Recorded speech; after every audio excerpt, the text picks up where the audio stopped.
Hello! How you all doing? Mike Bradley. Hope you're doing well as always. It's Wednesday again, so it means it's Q&A Wednesday again. If you're new to my videos, hello, welcome. I say every Wednesdays, most Wednesdays when I can, I do a Q&A Wednesdays. But actually lately, it's been pretty much the last 5 Wednesdays in a row, so I'm doing well. And if you want a question answered by yours truly, if you head over to my Facebook page, which is Ching, and I will do my very best to answer you the best way I can. So, on with the first question. Video watcher 1997D asks, "Hey Mike, do you have any tips on how to play the guitar style used in modern country music? For example, Lou Bryan, Blake Shelton. Any tips on pedals, amp settings, guitar playing techniques, scales? Any help would be great." The people you talk about, unfortunately I've never heard of. Maybe I should check them out. But for a good kind of country tone, you want, I just happen to have one on the floor here, Telecaster. This is my much loved and worn and played 60th anniversary Telecaster. It's in a lot of my videos, and I gig a lot of it, session with it, all that sort of stuff. So yeah, Telecaster, back pickup predominantly, because it's got the this plate here on the back gives it a different sound to say a Strat. Though you can still play a Strat, but a lot of country pickers use Telecasters. You want a really good Fender clean amp. Ideally, it doesn't have to be a Fender, but a really good valve clean amp. And EQ setting wise, I would say the bass at about 6, treble about 5, maybe a bit lower because the telly's quite bright anyway. Mid's about 6, but of course dial it all into taste, you know. And then with the amp, the louder the better, really, because then you get the valves cooking. And a lot of telly guys use compressors as well. I'm not the biggest fan of a compressor pedal. If my mate Haran's watching, he's always trying to get me to get this compressor pedal. I've forgotten the name he said about, but yeah, I know a lot of telly guys do use compression pedals. Or compressor pedals, whatever way you pronounce it. And you want to pick really well, and you want to be super clean, have super clean technique, and I always say it, some of the pretty much the best guitar players going are country guys. They're so damn good. And scale wise, they use predominantly kind of major scales, and they're playing over the chord changes. So let me quickly show you something. Well, my Telecaster has decided to die literally just then. I thought it was playing up the other day, my input socket, so I might have to try and sort that out. But anyway, so onto the Strat. So yeah, they play over chord changes a lot. So if you've got a kind of a G,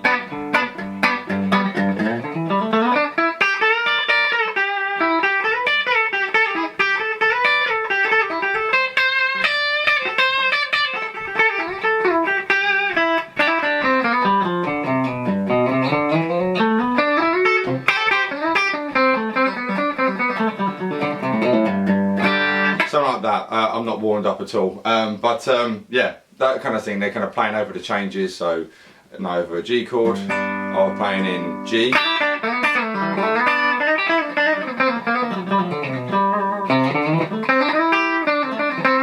and over the C chord I played in C major, over the D I played in D major. So it was that kind of stuff. But like I say, get really good technique. Have a good bright clean sound, but turned up as much as you can to get a little bit of a drive there, a bit of crunch, and that should get you close to some country sound. Corey Waters asks, "I know your beloved Beast has a headstock repaired at least once and you seem okay with it. Would you ever purchase a Les Paul that's had a similar repair?" Hi Corey, really glad you're enjoying the videos, buddy. Yes, I would. I don't personally on my Les Paul, it's made it, I think, a bit better having headstock break twice. You know, like they say actually, it's kind of not necessarily a myth, but there's a lot of talk that if you snap the headstock on a Les Paul and then get it kind of fixed and glued, it makes it stronger. I don't know how much of that is true or kind of an old wives' tale, but no, I would have no qualms if I found a second hand, third hand, whatever Les Paul, and it had a headstock snap, and I did my E-chord test, which I talk about a lot, I would 100% still buy it. You know, it's you know, regarding dings and whatnot, that doesn't bother me. What bothers me is if the guitar sounds great and of course stays in tune well, you know.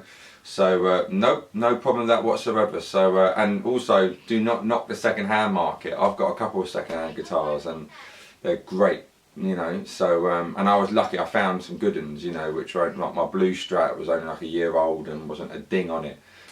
If you go to my guitar tour video, I'll put a link there now, and you can see all stories about my guitars. So but yes, answer your question, I would buy a guitar still with a broken headstock. Aaron Leopold asks, hey Mike, I was just wondering where to get started in improvising. How and where do I start to be able to just sort of improvise like you did in the standard versus E-flat tuning video you did? I would love just to be able to put on a backing track and play. Hi Aaron, thanks for the kind words buddy, really glad you've decided to subscribe.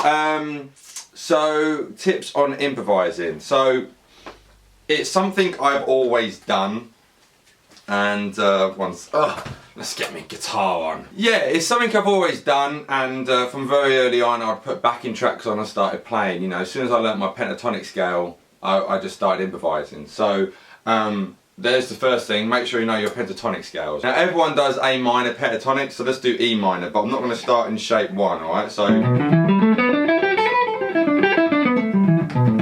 there's shape 3, right? So this is another thing, like not only knowing your 5 shapes, but make sure you know your 5 shapes all up and down the neck. You don't have to start in 1 to be able to work out everything. So yeah, if I'm in E,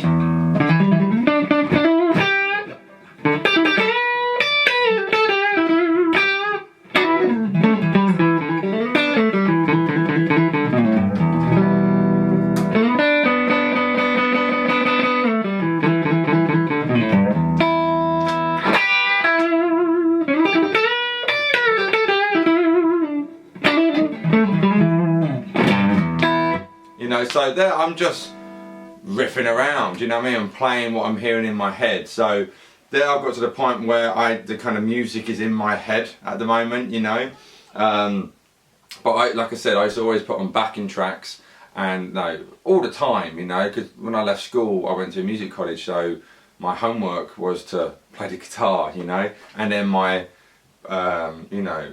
recreational, out of homework was to play the guitar. So I played the guitar a hell of a lot once I hit the age of 16, you know, like hours and hours and hours, you know. So yeah, put backing tracks on, have a groove, get used to playing to a form of a rhythm, you know. So there's my beat, you know, I'm always kind of tapping my foot, you know. Let me put a little bit of gain up.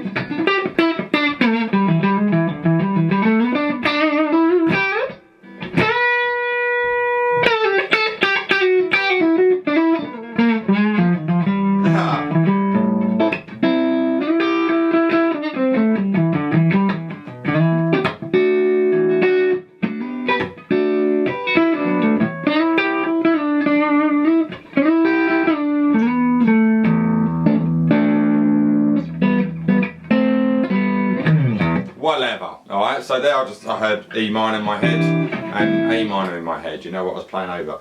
So yeah, get backing tracks on and just start making mistakes, you know, and get used to just going down the scale. Boom, bap, boom, boom, but whatever the backing track is, go down the scale and then just start stopping the notes and letting notes ring out and bending to notes. And you know, you want to fall on your feet, you know, fall on your face, sorry, you know. So what? You know, just keep playing, play along to music. Don't just sit and whittle, you know, and try and run up and down scales. Fuck that, you know, sorry for swearing, but you know, it's like, don't worry about that. Just play, you know, think of it as a language. So just start playing. Now when you're talking, like there I just paused. So then pause with what you're playing, you know, and then when you get excited, say a bit more, and that's when you go, ah, you know, it's like, ah. You know, and you put something quick in, you know. So yeah, try and talk through your guitar. That's the best way. And if you listen to all the greats, you know, I'm in a big Stevie Ray Vaughan. Every 9 months or so, I go in a big Stevie Ray Vaughan kind of appreciation again. You know, I start watching other stuff on YouTube and listen to his stuff again, and I'm in that phase at the moment, you know. And you listen to him, you know, you can feel everything he is going through, you know, happy, sad, angry, you know, quiet, whatever, you know. So but yeah, try and talk through your guitar. That's probably the best way I can do. But thanks for subscribing, mate. Take care. And the last question of today is from Psychiactive Maulin.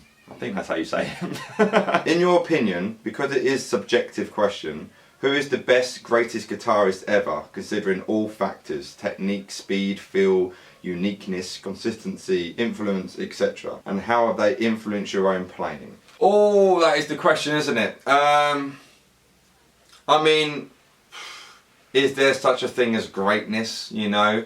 There's probably, you know, a lot of times you go down your local pub and chances are you probably can see an amazing guitar player who hasn't made it but is still a phenomenal guitar player, you know. Especially if you're in Nashville, you know, like every guy who's probably busking on the street corner is, you know, one of the best guitar players in the world, you know.